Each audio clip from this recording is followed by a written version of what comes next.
Assalamualaikum warahmatullahi wabarakatuh. Perkenalkan, nama saya Chandra Girinda Seta. Saya mahasiswa Universitas Terbuka. Eh, NIM saya 057884 527 dari program studi Sistem Informasi. Saya dari UT Cabang Bandung. Langsung saja, ini saya bermaksud untuk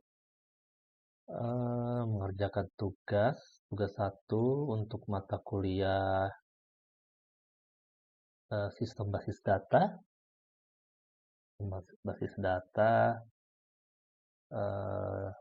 Kebetulan ini tugas video pertama saya gitu. Di sini kebetulan ada untuk tugas ini ada contoh kasus di mana sebuah rumah sakit memiliki banyak dokter. Setiap dokter mempunyai banyak pasien yang harus ditangani. Pasien harus terlebih dahulu mendaftar pada bagian administrasi dengan menyerahkan data dirinya. Data pasien yang telah terdaftar akan diserahkan kepada dokter untuk diperiksa. Pasien dapat diperiksa oleh beberapa dokter sesuai situasi dan kondisi pasien. Setelah pasien selesai diperiksa, dokter akan membuat resep obat dan diserahkan kepada pasien. Nah, tugasnya itu dari kasus tersebut buatlah Entity Relationship Diagram (ERD) dengan tahapan atau langkah yang sesuai panduan. Lakukan setiap tahapan praktikum dengan mengacu pada panduan praktikum yang telah tersedia dalam e-learning dan BMP MSIM 4206 basis data. Nah, oke, di sini saya akan coba mengerjakan tugas yang tugas satu ini. Di sini disebutkan membuat ERD dengan tahapan atau langkah yang sesuai panduan gitu ya. Jadi ada langkah-langkahnya. Oke, pertama sesuai dengan yang sudah saya pelajari proses-proses pembuatan ERD itu.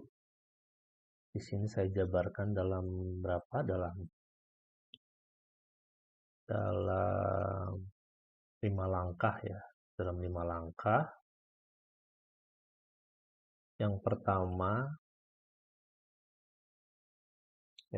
adalah tahapan pembuatan ERD yang pertama. Yang pertama itu identifikasi dan menetapkan entiti atau pihak yang terlibat dalam sistem database yang akan dibuat. Nah, dari contoh di atas gitu ya. Bisa kita lihat di sini karena di sini judulnya rumah sakit ya, rumah sakit memiliki banyak dokter. Nah, berarti di rumah sakit itu ada banyak dokter. Setiap dokter mempunyai pasien yang harus ditangani. Nah, berarti rumah sakit itu punya konsumen lah, konsumen pasien lah gitu. Konsumennya itu pasien yang harus ditangani. Nah, jadi di sini entiti atau pihak yang terlibat itu jelas pertama adalah pasien dan dokter. Nah, di sini data pasien yang telah terdaftar akan diserahkan kepada di sini pasien harus terlebih dahulu mendaftar pada bagian administrasi dengan menyerahkan data dirinya. Nah, berarti di sini ada selain pasien dan dokter di sini ada bagian administrasi gitu ya. Nah, jadi di sini saya simpulkan entitas atau pihak yang terlibat dalam dalam apa namanya sistem database yang akan di dalam rumah informasi rumah sakit ini pasien, dokter, dan bagian administrasi. Ada 3 entitas. Ada pasien, dokter, dan bagian administrasi. Nah, setelah ditentukan entitas yang terlibat, kita untuk yang tahap 2-nya itu menentukan atribut atau field dari masing-masing entity atau pihak. Ini menentukan atribut atau field dari masing-masing entity atau pihak beserta key-nya. Nah, di sini yang pertama pasien. Karena saya list yang pertamanya itu pasien. Pertama pasien. Pasien itu kurang lebih singkatnya atau yang ringkasnya itu bisa memiliki atribut yang kurang lebih seperti ini gitu ya. Pertama, dia harus ada primary key-nya, itu ID pasien. Yang kedua namanya, yang kedua tempat tanggal lahir, yang ketiga itu jenis kelaminnya, lalu alamat, lalu nomor HP, lalu di sini ada keluhan. Biasanya kan kalau daftar ke administrasi suka ditanya keluhannya apa dulu gitu ya. Nah, lalu tahap berikutnya itu ada dokter. Dokter di sini saya simpulkan atributnya itu pertama ID dokter sebagai primary key-nya, lalu nama dokter, lalu alamat, lalu nomor HP, lalu spesialisasi dokter tersebut, dia dokter apa, gitu, dokter penyakit dalam, dokter bedah, atau dokter umum, gitu, atau dokter spesialis anak mungkin. Lalu beserta jadwal waktu prakteknya, gitu ya. Nah, di antara dokter dan pasien ini ada yang namanya administrasi, bagian administrasi. Ya, atau pegawai rumah sakit, atau pegawai klinik, atau apapun lah itu, gitu. Sebagai perantara antara pasien dan dokter. Nah, di sini saya buat pertama primary key-nya itu ID admin, lalu nama adminnya siapa, nomor HP-nya berapa, lalu ada jadwal kerjanya jam berapa sampai jam berapa, karena kan biasanya ya shifting gitu ya, misalkan anggap rumah sakitnya 24 jam atau tidak, atau mungkin 2 shift atau berapa shift itu aja jadwal kerjanya gitu. Lalu yang ketiga, setelah entitas setelah masing pihak-pihaknya dan entitas dan apanya namanya dan atributnya itu ditetapkan, selanjutnya kita mengidentifikasi dan menetapkan seluruh himpunan relasi antara entity yang ada beserta kunci. Jadi kita tetapkan nih, karena kita sudah menetapkan entitas dan atributnya. Nah, kita dari atribut pasien, dokter, dan administrasi ini relasinya kita tetapkan hubungan mereka itu apa gitu. Tetapkan hubungan mereka itu apa gitu. Nah, itu dari yang saya sudah baca di buku itu salah satu tools untuk memudahkan dalam menetapkan relasi itu bisa digunakan alat bantu dengan membuat matriks relasi antar entitas. Nah, kurang lebih seperti ini dibuatnya. Di sini terdiri dari yang namanya entitas, pasien, dokter, administrasi, bahwa juga dibuat pasien, dokter, administrasi, lalu kita hubungkan, kita baca dari kiri ke kanan. Nah, di sini pasien dan pasien, di sini kan tidak ada hubungannya karena mereka sama, tidak ada hubungannya. Jadi, pasien dan dokter apa hubungannya? Itu pasien diperiksa oleh dokter, pasien ke bagian administrasi apa? Pasien mendaftar ke bagian administrasi. Di sini dokter dan pasien apa? Dokter memeriksa pasien. Dokter ke bagian administrasi, dokter menyimpan data ke bagian administrasi. Lalu bagian administrasi di sini ke pasien apa? Bagian administrasi tentu melayani pendaftaran yang dilakukan oleh pasien. Lalu bagian administrasi ke dokter tentu saja memberikan data setelah pasien diambil datanya, ditanya datanya gitu apa segala macam. Bagian administrasi tentu saja memberikan data ke dokter. Nah, setelah eh, buat matrix seperti ini, jadi agar lebih mudah dibaca, gitu hubungan antar entitas itu apa. Nah, lalu di sini menentukan derajat relasi setiap himpunan relasi. Nah, pada tahap ini dilakukan penambahan derajat kardinalitas. Nah, kardinalitas itu apa sih gitu contoh? Nah, ini saya pada contoh kasus di atas kan mungkin bisa dilihat. Jadi ringkasan kasusnya kan kurang lebih ini seperti berikut ya, seperti berikut. Di rumah sakit banyak dokter, tentu saja banyak dokter yang bisa memeriksa banyak pasien.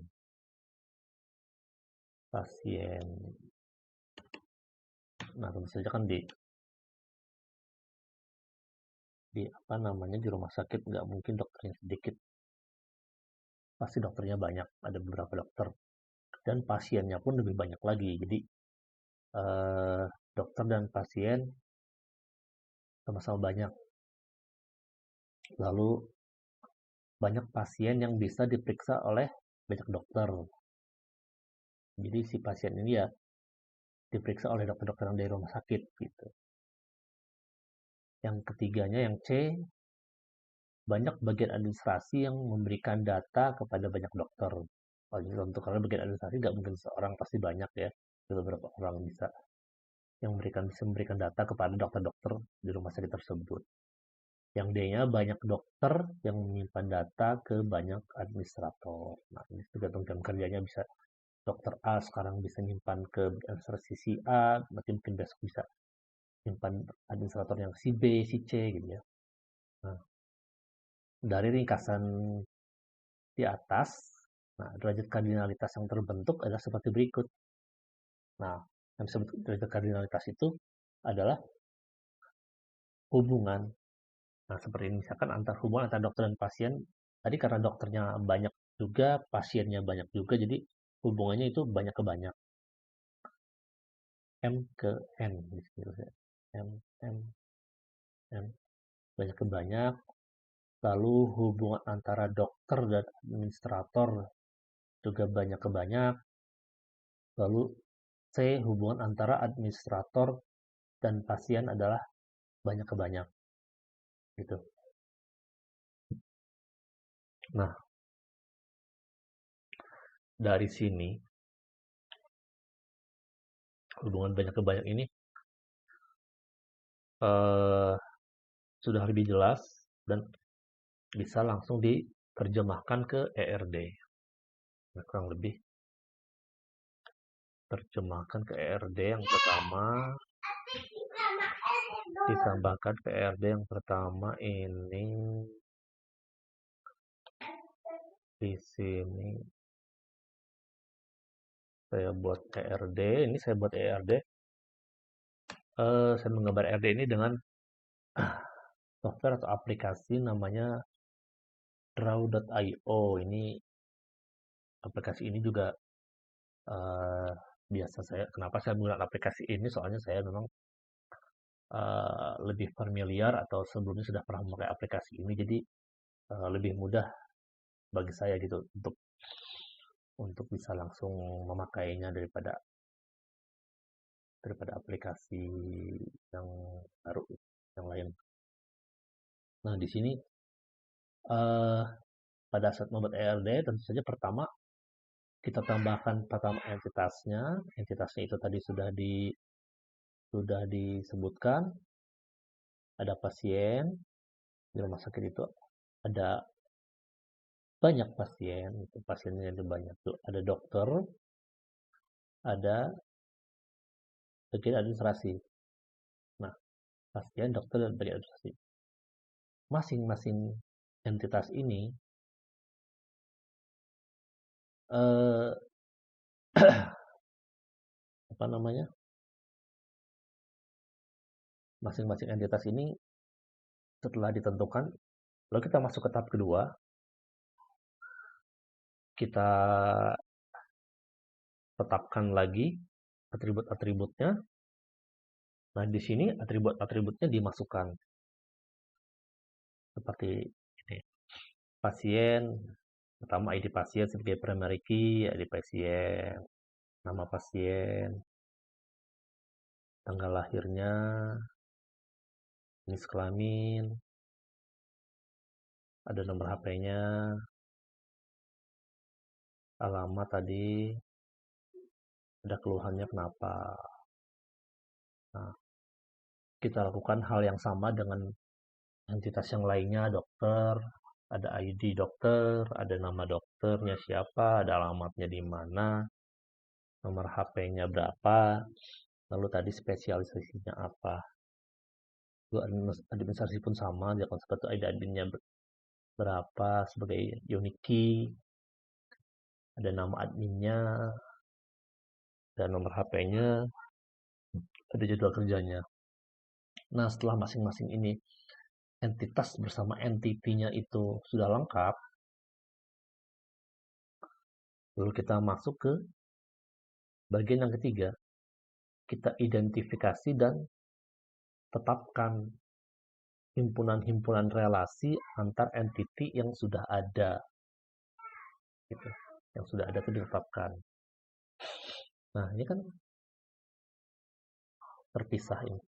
Belum ada kita tetapkan masing-masing entitas ini hubungannya apa. Nah, tadi kan saya sudah cerita, saya mengidentifikasinya dengan cara membuat matriks relasi seperti ini ya.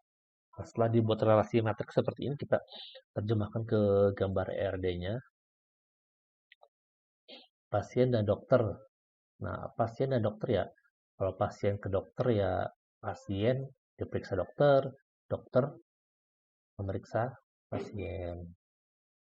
Pasien mendaftar ke administrasi, administrasi melayani pendaftaran dilakukan oleh pasien. Lalu dokter ke administrasi pun sama. Apa namanya? Administrasi memberikan data ke dokter, dokter menyimpan data ke administrasi. Nah, akhirnya dari setelah di masuk ke tahap ketiga ini, kita masuk ke tahap keempat, menentukan derajat relasi setiap himpunan relasi. Di sini kita ambil hubungan antar dokter dan pasien itu kan banyak ke banyak. Nah, dokter ke pasien banyak ke banyak. Ini ditandai dengan garisnya di sini. Garisnya di sini kita gunakan yang ini, bentar yang, nah ini many beberapa banyak, many to many, banyak ke banyak. Begitupun dokter ke administrasi. Kita pakai garis kembang yang seperti ini. Nah, many to many. Lalu administrasinya juga sama, many to many. Nah, akhirnya jadilah ERD yang seperti ini. Seperti ini dia selesai gitu di sini. Setelah dihubungkan oleh relasi, polanya relasi, dan relasi itu ditetapkan gitu.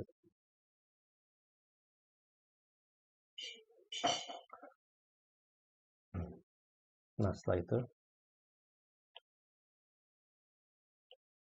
nomor 5-nya melengkapi himpunan entitas dan himpunan relasi dengan atribut-atribut deskriptif. Nah, di sini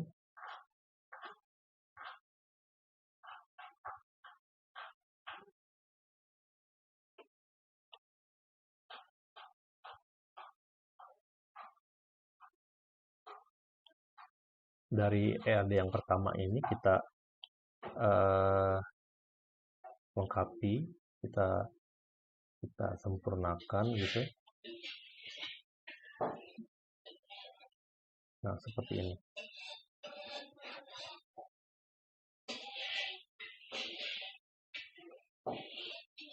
Kita lengkapkan.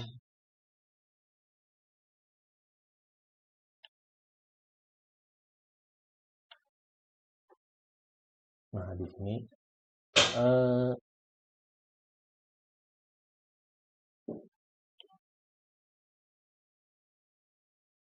RD ini yang dengan yang pertama sebetulnya sama, tapi ini lebih apa namanya, lebih disempurnakan lagi, dikarenakan itu sebentar.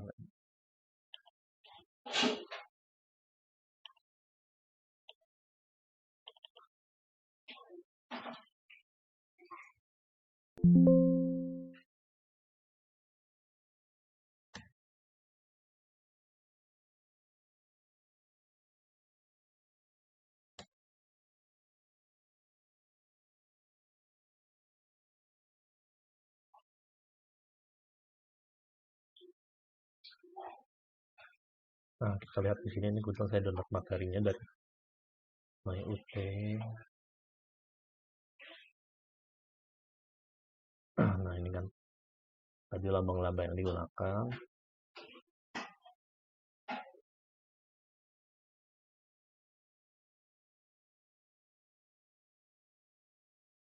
Nah, di sini disebutkan jika relasi dari setiap entity memiliki nilai banyak ke banyak, maka relasi tersebut berubah menjadi sebuah entity atau entitas. Dan atributnya adalah primary key dari setiap entity yang terhubung. Nah, di sini seperti yang kita tahu sebelumnya kan, hubungan dari pasien ke dokter, lalu dokter ke administrasi, ataupun pasien ke administrasi. Di sini semuanya many to many atau banyak ke banyak. Nah, maka relasi-relasi yang sudah ditetapkan sebelumnya, ini kan relasinya ada sudah diperiksa, memberikan data atau simpan data, mendaftar dan melayani. Ini yang awalnya sebuah relasi, hanya sebuah relasi, dia berubah menjadi sebuah entity atau entitas. Dia berubah menjadi entitas. Jadi statusnya sama dengan yang pasien administrasi ini. Yang awalnya dia hanya sebuah relasi, berubah jadi sebuah entitas. Nah, seperti ini. Makanya dia berubah tandanya jadi kotak, karena jadi entitas juga sama. Nah, ketika sebuah relasi berubah jadi sebuah entitas, karena dia sudah berubah jadi sebuah entitas, maka dia pun harus memiliki atribut-atribut seperti layaknya entitas.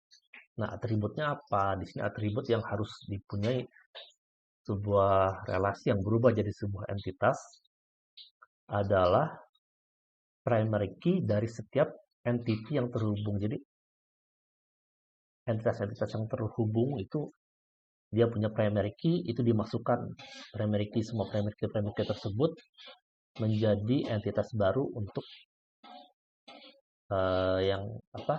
menjadi atribut baru dari entitas baru tersebut.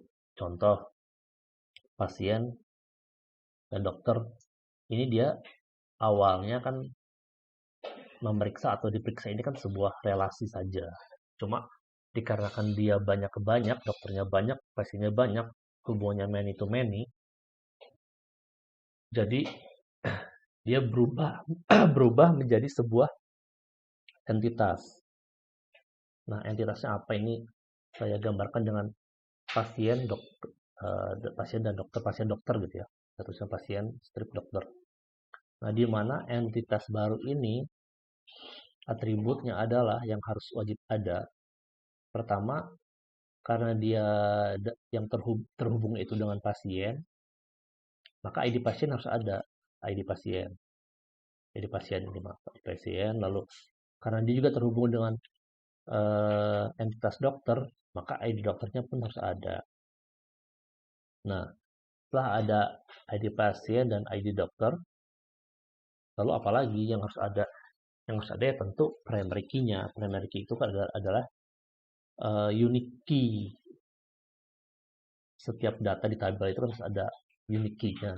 Harus ada apa namanya?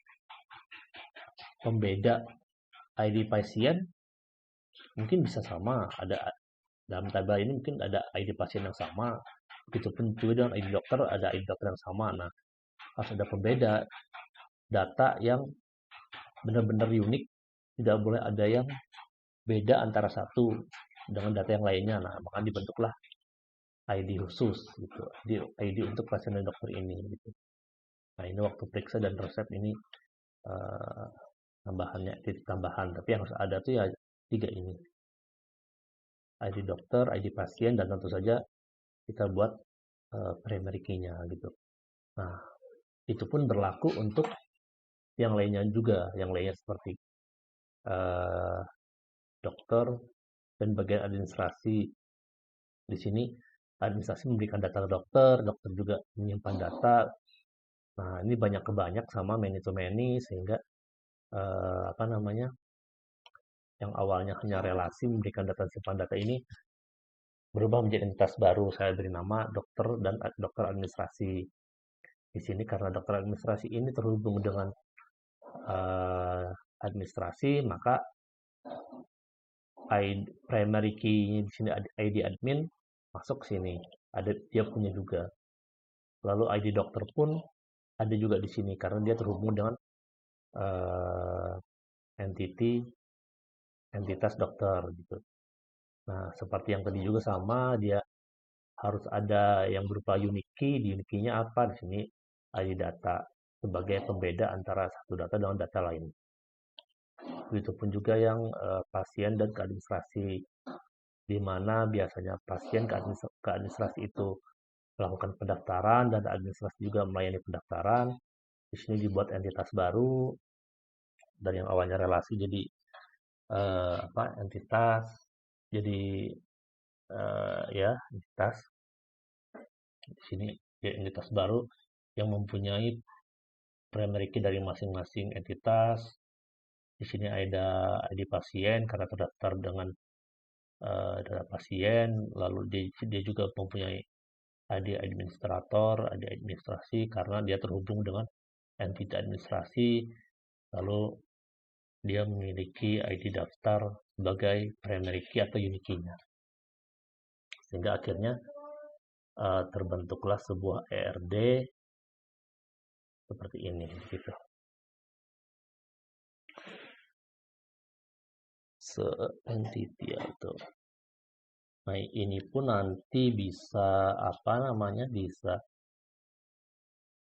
sebelum kita mendesain suatu database, kita buat dulu ERD-nya dengan field-field atau atribut-atribut yang telah ditetapkan, yang sudah kita tetapkan sebelumnya. Kita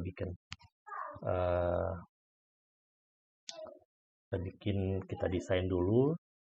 Nanti kurang lebih pada prakteknya masing-masing entitas ini akan menjadi tabel-tabel tersendiri yang nanti tabel-tabel tersebut masing-masing primary key-nya berhubungan, primary key dengan misalkan dengan secondary key, misalkan jadi seperti nanti jadi hubungan hubungan antara tabel yang bersatu kesatuan yang menjadi database rumah sakit gitu. Mungkin segitu dulu, apa namanya, ulasan dari saya. Mungkin masih banyak kekurangannya, mohon dimaklumi begitu, karena saya juga ini masih tahap belajar kepada, apa namanya, mungkin bisa diberikan kritik dan sarannya gitu untuk kemajuan saya ke depannya. Cukup sekian dari saya. Assalamualaikum warahmatullahi wabarakatuh.